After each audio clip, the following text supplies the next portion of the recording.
নমস্কার বন্ধুরা, পৌরাণিক কথায় আপনাদের সবাইকে স্বাগত। আজ আপনারা শুনবেন শ্রাবণ সোমবার ব্রতকথার কাহিনী। তাহলে আসুন আমরা শুনে নিই। পৌরাণিক কালে অমরপুর নামক নগরে এক ধনী ব্যবসায়ী থাকতেন। অন্যান্য নগরেও তার অনেক ব্যবসা ছিল। নগরের প্রত্যেকে সেই ব্যবসায়ীকে সম্মান করতেন। তবে এত সম্মান ঐশ্বর্য সত্ত্বেও সেই ব্যবসায়ী মনে মনে কষ্টে থাকতেন, কারণ সেই ব্যবসায়ী নিঃসন্তান ছিলেন। তার কোনো পুত্র ছিল না। মৃত্যুর পর তার বিশাল ব্যবসা কে দেখবে? এই অঢেল বিশাল সম্পত্তি কে সামলাবে? এই চিন্তায় মগ্ন থাকতেন তিনি। তাই পুত্র লাভের কামনায় সেই ব্যবসায়ী প্রতি সোমবার উপোস করে শিবের পূজা করতেন। সন্ধ্যাবেলা শিব মন্দিরে গিয়ে মহাদেবের সামনে ঘিয়ের প্রদীপ জ্বালাতেন।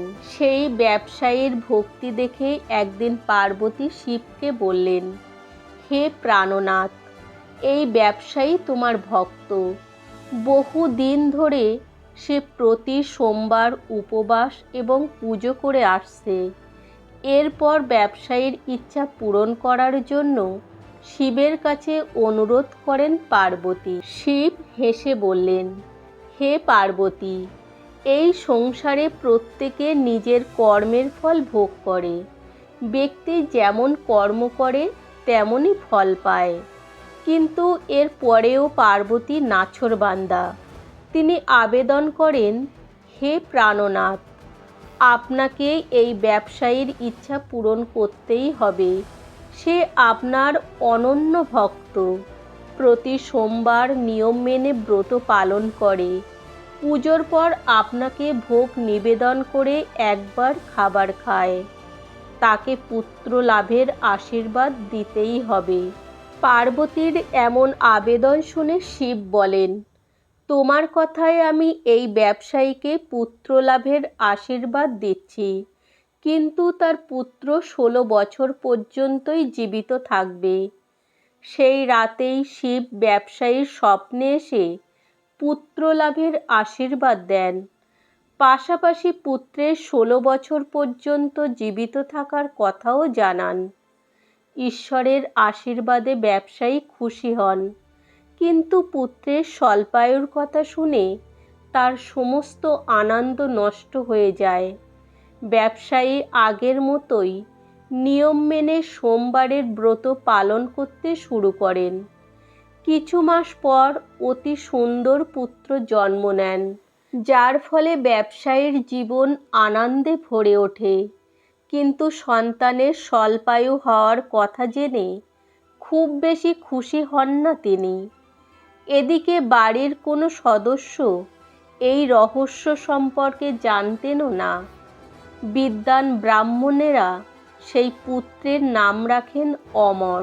অমর 12 বছরের হলে তাকে শিক্ষা গ্রহণের জন্য বারাণসী পাঠানোর সিদ্ধান্ত গ্রহণ করা হয়। ব্যবসায়ী অমরের মামা দীপচাঁদকে ডাকেন। অমরের পড়াশোনার জন্য তাকে বারাণসী ছেড়ে আসতে বলেন তিনি। অমর নিজের মামার সঙ্গে শিক্ষা লাভের জন্য বেরিয়ে পড়ে।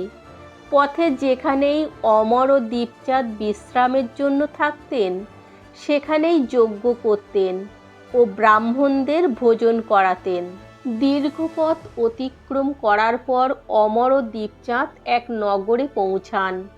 সেই নগরের রাজার কন্যার বিবাহের আনন্দে সমগ্র নগর সাজানো ছিল। নিশ্চিত সময় বরযাত্রী আসে, কিন্তু বরের বাবা নিজের পুত্রের এক চোখে কানা হওয়ার কারণে খুব চিন্তিত ছিলেন। রাজা এ বিষয়ে জানতে পারলে বিবাহে বাধা দিতে পারেন এবং তারপর তার বদনাম হবে, এই কথা ভেবে তিনি চিন্তিত হয়ে পড়েন। বরের বাবা অমরকে দেখে তার মাথায় একটা বুদ্ধি খেলে যায়। তিনি ভাবেন, এই ছেলেকে বর সাজিয়ে রাজকুমারীর সঙ্গে বিবাহ করে দিই। বিয়ের পর তাকে অর্থ দিয়ে বিদায় করে দেব। এবং রাজকুমারীকে নিজের নগরে নিয়ে যাব। বরের পিতা এ প্রসঙ্গে অমর ও দীপচাঁদকে জানান। অর্থ লাভের লোভে দীপচাঁদ তার পরামর্শে রাজি হয়ে যায়। অমরকে বরের পোশাক পরিয়ে রাজকুমারী চন্দ্রিকার সঙ্গে বিয়ে দেন। রাজা প্রচুর অর্থ দিয়ে রাজকুমারীকে বিদায় জানান।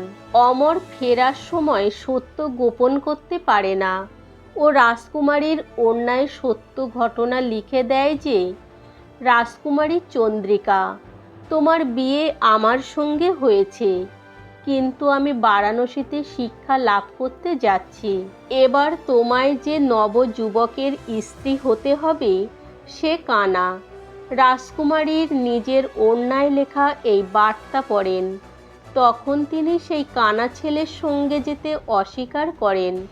রাজা সব কথা জেনে রাজকুমারীকে প্রাসাদেই রেখে দেন। অন্যদিকে অমর নিজের মামা দীপচাঁদের সঙ্গে বারাণসীতে পৌঁছায়। অমর গুরুকুলে পড়াশোনা শুরু করে। অমরের বয়স 16 বছর হলে সে এক যজ্ঞ করায়। যজ্ঞ শেষে সে ব্রাহ্মণদের ভোজন করায় ও প্রচুর অন্ন বস্ত্র দান করে। রাতের বেলা অমর নিজের শয়নকক্ষে ঘুমাচ্ছিল। শিবের আশীর্বাদ অনুযায়ী নিদ্রাতেই অমর প্রাণত্যাগ করে। সূর্যোদয়ের পর দীপচাঁদ অমরকে মৃত দেখে কাঁদতে শুরু করেন। আশপাশের লোকেরাও একত্রিত হয়ে দুঃখ প্রকাশ করেন। সেখান থেকেই শিব পার্বতী অতিক্রম করছিলেন। তিনি দীপচাঁদের কান্নার স্বর শুনতে পান। পার্বতী শিবকে বলেন, প্রাণনাথ, আমি তার কান্না সহ্য করতে পারছি না, এই ব্যক্তির কষ্ট দূর করুন। শিব পার্বতীর সঙ্গে অদৃশ্য স্বরূপে দীপচাঁদের পাশে গিয়ে বলেন, হে পার্বতী, এ তো সেই ব্যবসায়ীর পুত্র যাকে 16 বছর আয়ুর আশীর্বাদ দিয়েছিলাম। এর আয়ু পূর্ণ হয়েছে। পার্বতী পুনরায় শিবকে নিবেদন করেন, হে প্রাণনাথ, আপনি এই ছেলেটিকে জীবিত করে দিন, তা না হলে এর মা বাবা বিলাপ করে করে নিজের প্রাণ ত্যাগ করে দেবেন। এই ছেলের পিতা আপনার পরম ভক্ত, বহু বছর ধরে সোমবারের ব্রত করে আপনাকে ভোগ নিবেদন করছে। পার্বতীর আবেদনে শিব সেই ছেলেটিকে জীবিত হয়ে ওঠার আশীর্বাদ দেন ও সে কিছুক্ষণের মধ্যেই জীবিত হয়ে ওঠে। শিক্ষা সমাপ্ত করে অমর নিজের মামার সঙ্গে নগরে ফিরে আসার জন্য যাত্রা শুরু করেন। পথে পুনরায় সেই নগরে আসেন যেখানে অমরের বিবাহ হয়েছিল। সেই নগরেও অমর যজ্ঞের আয়োজন করান। নগরের রাজা সেই যজ্ঞ দেখেন। তখনই তিনি অমরকে চিনতে পারেন। যজ্ঞ সমাপ্ত হওয়ার পর রাজা অমর ও দীপচাঁদকে নিজের প্রাসাদে নিয়ে যান। সেখানে কিছুদিন রেখে তাদের প্রচুর অর্থ সম্পত্তি দিয়ে রাজকুমারীর সঙ্গে বিদায় করেন। পথে নিরাপত্তার জন্য প্রচুর সৈনিকও সঙ্গে পাঠান রাজা। নগরে পৌঁছানোর সঙ্গে সঙ্গে দীপচাঁদ এক দূতকে ব্যবসায়ীর কাছে পাঠায়। সন্তানের জীবিত ফেরার কথা শুনে ব্যবসায়ী অত্যন্ত খুশি হন। এর আগে ব্যবসায়ী নিজের স্ত্রীর সঙ্গে একটি কামরায় বন্ধ করে রেখেছিলেন। তৃষ্ণার্ত ক্ষুধার্ত অবস্থায় ব্যবসায়ী নিজের ছেলের অপেক্ষা করতে থাকেন। তারা প্রতিজ্ঞা করেছিলেন যে পুত্রের মৃত্যুর সংবাদ পেলে তারা প্রাণত্যাগ করে দেবেন। কিন্তু পুত্রের আগমনের সংবাদ পেয়ে তিনি স্ত্রী ও বন্ধু বান্ধবদের সঙ্গে নগরদ্বারে এসে উপস্থিত হন। নিজের সন্তানের বিবাহ ও পুত্রবধূ চন্দ্রিকাকে দেখে তাদের আনন্দের শেষ থাকে না।